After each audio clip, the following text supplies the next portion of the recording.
You're a professional football player. You're getting scanned. It's not just children getting brainwashed on cartoons. It's everywhere. This is the prison grid, turning the whole world into a cashless control system. I have read the federal documents, the total plan to force us into these compact cities. You absolutely must resist the thumb scans, the face scans, the retina scans, cameras that can recognize you and scan your face against a billion faces in a single second. Everything, no food, no water, no houses, no jobs, no nothing without it. They're actually announcing it. They're going to put it in place, and you are the terrorist. You've already heard them say it. Gun owners, Christians, conservatives, libertarians, liberals, anybody that doesn't go along with global New World Order tyranny will be watched, will be controlled, will be tracked. The New World Order gang has a reason they want to control you, and they've bragged about it. Now the Bilderberg Group and Reuters, which they own, have gone public that they actually groom our presidents, our prime ministers, that yes, they really are international bankers. Yes, they are royal families. Yes, they do run the central banks, and that we are the property of a global superstate. In Reuters, they're throwing it in your face, which is owned by a Bilderberg Group member, like Prince Philip. Prince Philip, in his own publication, If I Was an Animal, brags about how he would kill 80% of the population, how his great dream is to come back as a virus. Ladies and gentlemen, this is in your face. These psychos are creating a matrix-like control system and talking about killing you. From Ted Turner at the UN to Prince Philip, they're out of control and on a massive power trip. People like Ted Turner and Maurice Strong have actually been writing the textbooks for a massive environmental movement control system to steal all of the private property. Using the phony environmental movement, they're ramming through their agenda. Remember, the environmental movement has nothing to do with saving the environment and everything to do with stealing property and empowering world government. We've lost our way. The earth is a living organism. We've got to praise our mother goddess. I produced a documentary film called America Destroyed by Design. We traveled 6,000 miles around America and witnessed the horror of the United Nations taking over our national parks and monuments. Now, under the Desertification Treaty, signed October 18, 2000, 70% of the country is under United Nations jurisdiction. This is the map of what they plan to control in the next 2 years. You see, 90% of the country is already pristine, so most Americans don't realize how much has already been taken by the United Nations. The three maps you see on your screen are what they plan to get. All the areas in red, if you lay the three maps over each other, show that upwards of 90% of the country will be controlled by the United Nations. And way back in the mid-1990s, the United Nations Treaty, the Convention on Biodiversity, states that human beings are nothing more than cattle, chattel, and must be controlled by a centralized law enforcement police state, that property rights are not absolute, and that people are the problem, and that global tyrannical government is going to have to step in to save the earth. Talk about tyrants making excuses for their criminal activity. It then goes on to talk about chicken little debates about how there's going to be global warming and the sky is falling, and if they don't get rid of 80+% of us, we're talking about 5+ billion people, that the earth is going to die. Then the UN talks about how we must all be reduced to the level of peasants or there won't be enough resources to go around. Talk about a rationale for slavery. Then they brag about ancient societies using infanticide, human sacrifice, homicide, and feuding, and other horrible practices as a way to control population and how it's good. The Burmese army killed 2,000 people and drove 30,000 from their homes to make way for a United Nations environmental sanctuary.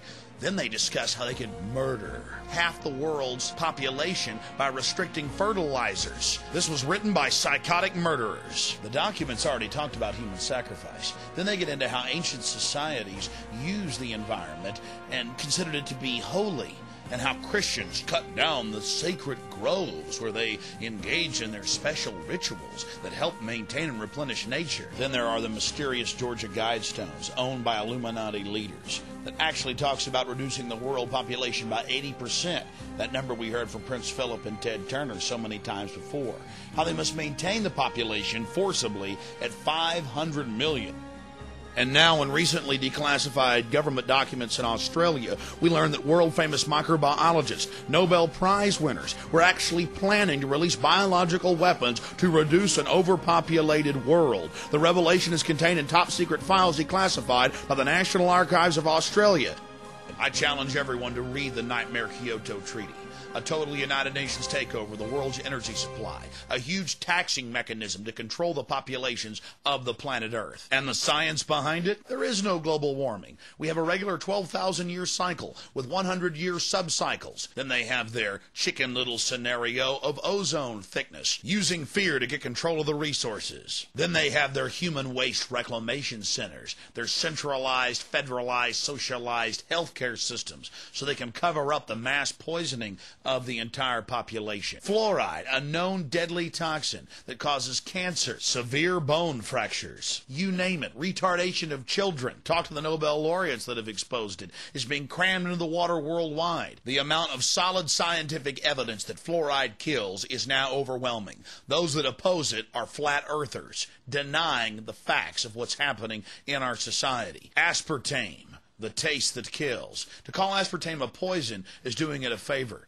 According to the scientists and brain surgeons I've interviewed, this is one of the biggest killers in the United States today. It's in over 9,000 foods. Everything from cancer viruses to squalene and mercury has been found in vaccines. The entire vaccine supply is contaminated.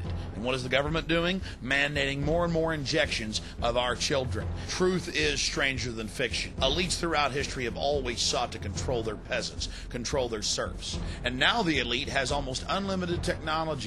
They know that breakthroughs have already occurred that will allow them to have extended lives, perhaps eternal lives, with the help of the cybernetic interfaces. The globalists, and they talk about it in their own policy papers, are not about to allow you and your family to have access to this. They're going to herd you into the reservations. They're going to control you with the new advanced technologies that they're totally obsessed with. They're going to exterminate 80% of you, and then they are going to live like gods on a Mount Olympus. My friends, it's in the policy papers, it's in the documents, and in a film coming out at a later date, I will expand on what their final plans are.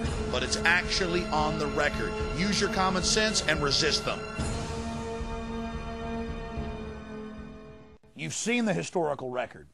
You've seen the facts of government-sponsored and controlled terrorism in the final decades of the 20th century, going into the new millennium in 2001. This is a call to arms, a call to the information war, to wake up your friends, your family, people in your community, your churches, your universities, your schools, and to realize what we're facing. My friends, the evidence is absolutely overwhelming and cannot be denied. All you need to do is check out all the information we have presented here. Look at elites throughout history. Their pleasure, their enjoyment is feeding upon populations, controlling them. We're dealing with control freaks.